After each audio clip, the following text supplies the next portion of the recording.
Doctor Francisco Lewis गॉमेस शाश्टीच्या नावेली गांवांत 1829 वर्साच्या मायाच्या 29 तारखेर फ्रांसिस्को लुईस जल्मलो.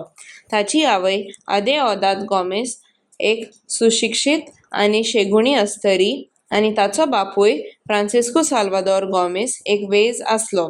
फ्रांसिस्को लुईस भुरगेपणांत लेगीत हुशार आसलो.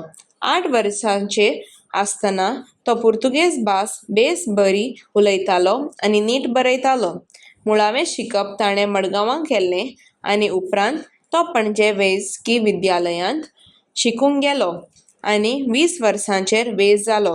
सुरवेक ताका लस्करी वेज नेमलो.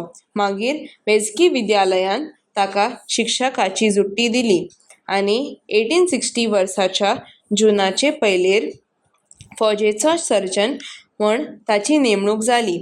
तो पुर्तुगेज नेमाळ्याचेरूय बरयतालो.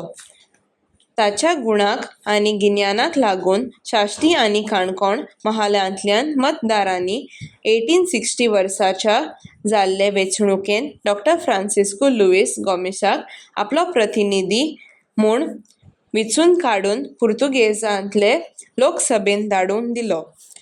डॉक्टर फ्रांसिस्को लुईस गॉमेस एक वेज, पत्रकार, राजकारणी, भाषाशास्त्री आदी आसलो.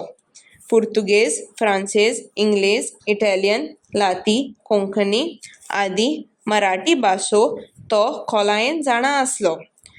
बारीक जोराक लागून ताची भलायकी वायट जाली. 1861 वर्सा सप्टेंबराचे 30 ह्या आमच्या गोंयच्या पुताक मरण आयलें आनी मरणा वेळार ह्या महान गोंयकाराची पिराय आसली फकत 40 वर्सां.